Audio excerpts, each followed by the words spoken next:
आलमी सतह पर तेल की कीमतों में कमी के बावजूद मुल्क में पेट्रोलियम मसनूआत फिर महंगी कर दी गई। पेट्रोलियम मसनूआत की कीमतों में फिर इजाफा कर दिया गया है। पेट्रोल की कीमत 2 रुपये 7 पैसे बढ़ा दी गई। नई कीमत 236 रुपये हो गई है। हाई स्पीड डीजल की कीमत में 3 रुपये इजाफा किया गया। नई कीमत 247 रुपये 43 पैसे मुकर्रर कर दी गई। मिट्टी की तेल की कीमत में 10 रुपये 92 पैसे इजाफा हुआ, जबकि नई कीमत 210 रुपये 32 पैसे फ़ी लीटर हो गई है। वजारत ख़जाना ने पेट्रोलियम मसनूआत की नई कीमतों का नोटिफिकेशन जारी कर दिया है। पेट्रोलियम मसनूआत की नई कीमतों का इत्तलाक रात 12 बजे से हुआ। आलमी मार्केट में ख़ाम तेल की कीमतों में कमी के बाद रिलीफ के मुंतज़िर अवाम मायूसी का शिकार हो गए।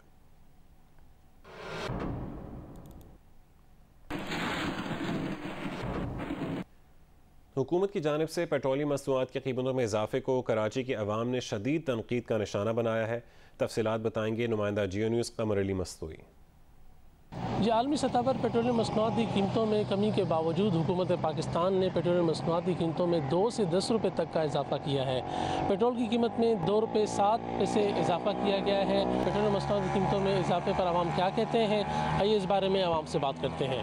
अब आलमी मंडी के तहत पाकिस्तान के जो है ना हुकूमत को चलना चाहिए, और वहाँ पर सस्ता हुए तो यहाँ के आवाम को भी जो है ना रिलीफ देना चाहिए। पहले लोग जब प्राइसेस कम होने की बात करते हैं 2-3 रुपये कम करते हैं, लेकिन जब बढ़ती हैं प्राइसेस तो 20-25 रुपये, जिसकी वजह से आम लोगों को जीना बहुत मुश्किल हो गया। तो आवाम की तरफ से हुकूमत से गुजारिश है कि भाई अपनी इन चीज़ों को देखें, इसलिए कि आवाम बहुत परेशान है इस सिलसिले में। तो हम वर्ल्ड का नाम लें, पाकिस्तान का नाम नहीं ले रहे। ऊँच नीच हो रही है तो वर्ल्ड के हिसाब से सोच रहे हैं, तो इसलिए जो है ना हमें थोड़ा साथ देना पड़ेगा गवर्नमेंट का। पेट्रोल मसनूआत की कीमतों में इजाफे को अवाम ने शदीद तनकीद का निशाना बनाया है। अवाम का कहना है कि सैलाबी सूरत-ए-हाल के बाइस मुल्क में अशिया की कीमतों में पहले इजाफा हो रहा है। मज़ीद हुकूमत की जानिब से पेट्रोल मसनूआत की कीमतों में इजाफा महंगाई का एक नया तूफ़ान लाएगा। जी, आपको बताएं, पाकिस्तान को IMF से 1 अरब 16 करोड़ डॉलर की किस्त मौसूल हो गई है। स्टेट बैंक के एलामिया के मुताबिक IMF बोर्ड ने 7वां और 8वां जायजा मुकम्मल होने पर किस्त जारी की है। वफाकी हुकूमत ने टमाटर और प्याज की दरामद पर टैक्स छूट दे दी है। वफाकी काबीना की मंजूरी के बाद FBR ने नोटिफिकेशन जारी कर दिया है। नोटिफिकेशन के मुताबिक टमाटर और प्याज की दरामद पर टैक्स छूट 31 दिसंबर 2022 तक होगी। प्याज और टमाटर की दरामद पर सेल्स टैक्स और विदहोल्डिंग टैक्स की छूट भी दे दी गई है।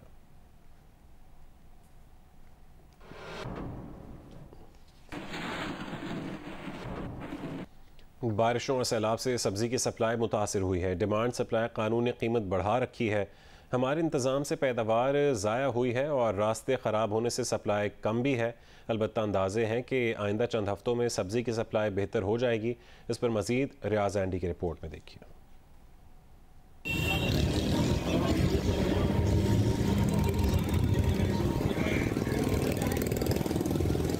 सैलाब का असर कराची महसूस कर रहा है।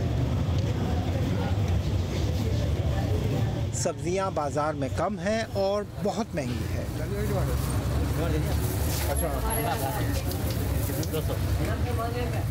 सूरत हाल से सारिफ परेशान है। सब्जियों के दाम इतने ज़्यादा बढ़ गए हैं कि वो छोटे बच्चे जिनके हैं जो स्कूल गोइंग हैं वो किस तरह गुजारा कर रहे हैं। सब्जी बेचने वाले भी परेशान हैं। मंडी में कोई चीज़ मिल नहीं रहा है। 3 किलो कभी हमने बैगन नहीं बेचा, ये 3 किलो बैगन है। घर पे बैठते हैं, घर वाले खर्चा मांगते हैं, हम लोग खुद परेशान हैं। ज़रा सब्जियों के दाम सुने।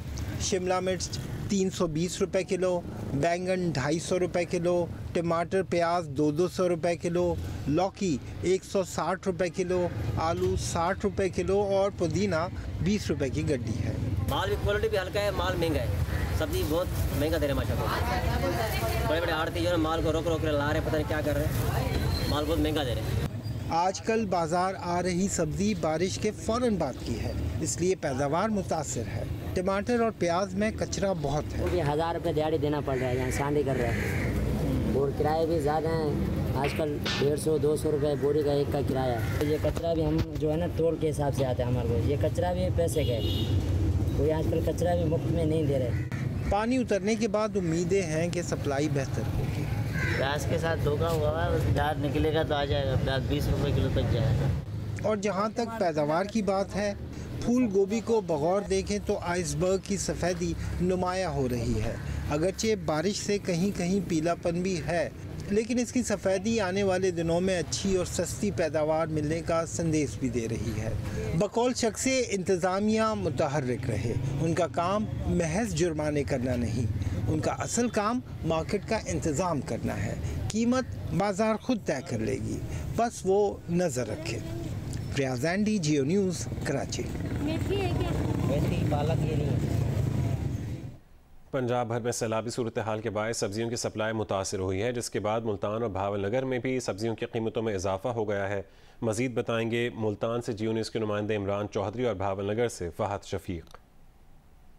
जी, मुल्क भर में सैलाब ने जहां लाखों लोगों को मुतासिर किया है, वहीं पर बहुत बड़ी तादाद में जो है वो ज़राअत को भी नुकसान पहुंचाया है। ख़ास तौर पर जो है सब्जियों की फसलें तबाह होने से मार्केट में सब्जियों की कीमतें बहुत ज़्यादा बढ़ गई हैं।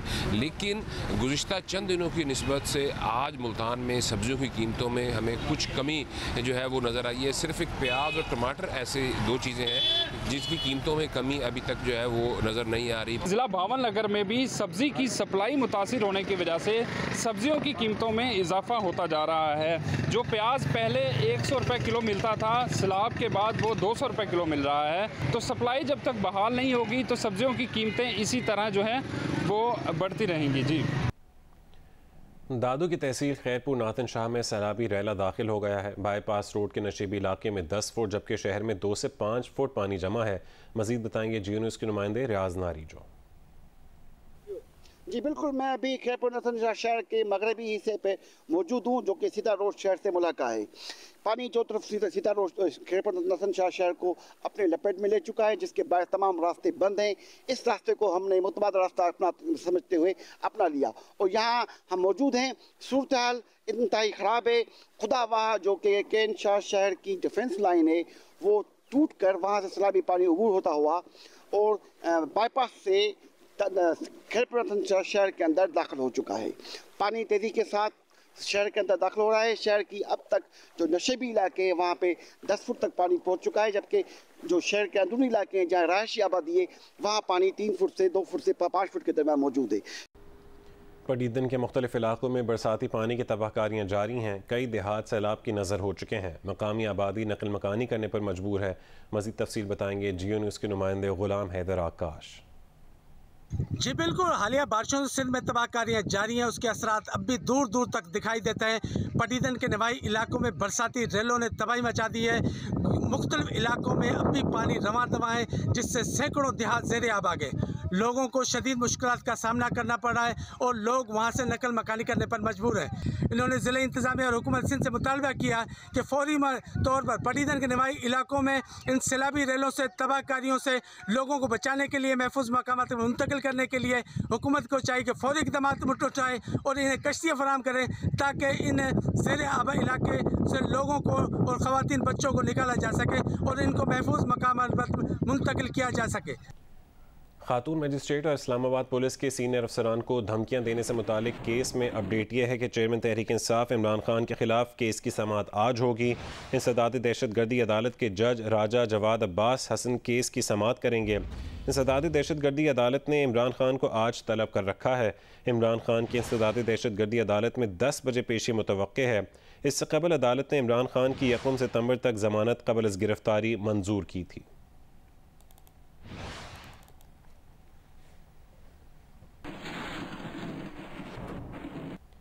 तहरीक इंसाफ के रहनुमा शहरयार आफरीदी ने कहा है कि इमरान खान की माफ़ी मांगने से क्या अदालती निज़ाम दुरुस्त हो जाएगा। PTI के वकील फैसल चौधरी का कहना था कि माफ़ी मांगने या ना मांगने से कोई फ़र्क नहीं पड़ता। ज़्यादातर तौहीन अदालत के मामलात माफ़ी मांगने से ही ख़त्म होते हैं। PTI के अहमद अवैस कहते हैं कि सबको अदालत की इज़्ज़त और एहतराम करना चाहिए। अगर अदालत की इज़्ज़त नहीं होगी तो मुआशरा बिखर जाएगा और कानून की गिरफ्त कमज़ोर पड़ जाएगी। अगर लोग अदालत के ख़िलाफ़ बयान देते रहेंगे तो फिर क्या बाकी रह जाएगा। अब माफी मांगने से क्या जुडिशल सिस्टम ठीक हो जाएगा? माफी मांगने से या ना मांगने से तो फर्क कोई नहीं पड़ता। अदालतों से 99% जो तौहीन अदालत के मामलात हैं वो माफी तलाफी पे खत्म होते हैं। खुश उसलूबी से मामला तय होना चाहिए। देखिए, अदालत तो बहरहाल अदालत है और अदालत की सुपरमेसी जो है वो हर एक को चाहिए कि तस्लीम करे। अदारे हैं ना, अदारे की रिस्पेक्ट जो है वो क्रिएट की जाती है और वो रिस्पेक्ट जो है वही बाइस बनती है एक सोसाइटी को इन ऑर्डर करने के लिए।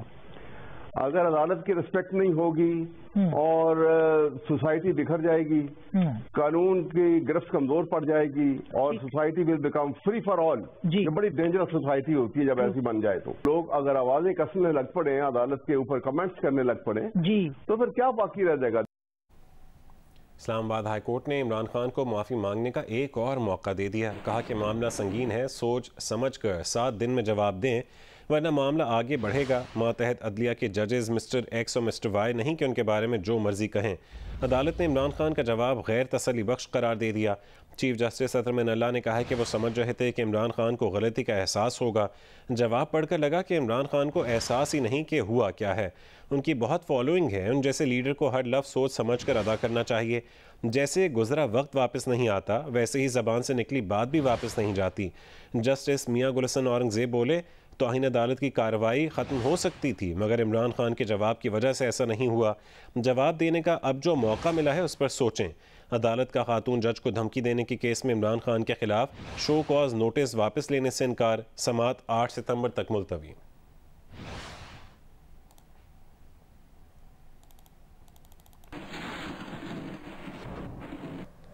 इमरान खान को तौहीन अदालत केस में मोहलत मिलने पर तलाल चौधरी ने कहा है कि सौतेले और लाडले का दोहरा मयार ख़त्म होना चाहिए। जियो न्यूज़ के प्रोग्राम आज शाहजेब खानजादे के साथ में गुफ्तगू करते हुए उन्होंने कहा कि उन्हें और दानियाल अजीज़ को तो दूसरा जवाब देने की मोहलत ही नहीं दी गई थी। उन्होंने ट्रायल के दौरान भी माफ़ी मांगी, फिर अपील में भी मांगी। उनके वकील के मुताबिक तो उन्होंने सैकड़ों बार माफ़ी मांगी मगर उन्हें माफ़ी नहीं मिली। उन्होंने कहा कि साकिर निसार ने उन्हें बिल वास्ता पैगाम भेजा कि वो केस में नवाज शरीफ और मरीम नवाज का नाम ले लें जो उनकी तकरीर के दौरान स्टेज पर बैठे थे। आप माफ़ी मांग लेते तो शायद आपको भी मौका मिल जाता। अदालत ने उनको 1 हफ्ते का मौका दिया है, आपने तो माफ़ी नहीं मांगी थी ना, आपने तो कंटेस्ट किया था। क्यों दोनों को इक्वेट कर रहे हैं? जो प्रेशर तहरीक इंसाफ डाल रही थी अब आप अदालत पर प्रेशर डाल रहे हैं। इमरान खान एक आदि मुजरिम है, उनको जवाब देने का जिस तरह दोबारा चांस दिया गया है, अगर इसी तरह मुझे भी चांस दिया जाता, जो मुझे और दानियाल अजीज को एक जवाब के बाद दूसरी दफा हमें चांस नहीं मिल सका, तो शायद हम भी अपना मौकफ जो अगर अदालत एक दफा सेटिस्फाई ना होती तो दूसरी दफा ये कहते। और माफी बिल्कुल मांगी है, माफी अपील में, माफी ट्रायल के अंदर और इसके बाद रिव्यू में। मेरे वकील साहब तो कभी कभी ये भी कहते हैं कि मैंने सैकड़ों दफा माफी मांगी है, हमें माफी नहीं मिलेगी। हमें दोबारा अपने जवाब को अमेंड करना या दोबारा सोच के दाखिल करने की मोहलत नहीं मिली थी। सौतेले और लाडले वाला ये सलूक है, दोहरा म्यार खत्म होना चाहिए। ये तासर उभर रहा है कि एक लाडला सुपर लाडला है और दूसरे सौतेले हैं। लीडर की ज्यादा जिम्मेदारियां होती हैं। उनकी उम्र 70 साल है, वो कहते हैं जिस बात में मेरे से मुंह से निकल गए, मेरी उनसे आधी उम्र है, मैं सियासी कारकुन हूं, मेरा तो कम रिस्पॉन्सिबिलिटी है। और साकिब निसार साहब के क्या मैं किस्से सुनाऊं कि किस तरह उन्होंने मुझे सजा दी है और वो किस तरह इस सजा में से भी मियां नवाज शरीफ के खिलाफ बयान मेरे से लेना चाहते। आपसे बयान लेना, देख तो आपको तो साकिब निसार साहब ने तो नहीं ना सजा दी, उन्होंने तो जब आपने इंट्रा कोर्ट अपील की उसमें मामला सुना। कई दफा उन्होंने मुझसे कहा इनडायरेक्टली कि आप मियां नवाज शरीफ और मरियम नवाज के खिलाफ बयान दे, जो कि स्टेज पर उस वक्त बैठे थे जब मैंने तकरीर की।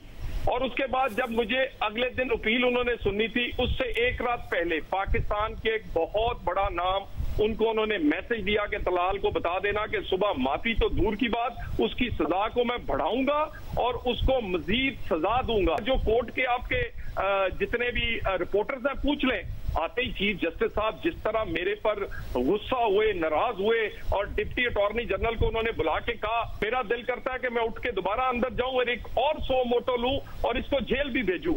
उन्होंने बिल्कुल एक रात पहले ये कह दिया क्योंकि वो बयान देने को तैयार नहीं है, सो उसकी माफी तो दूर की बात, उसकी सजा बढ़ाई जाएगी सुबह।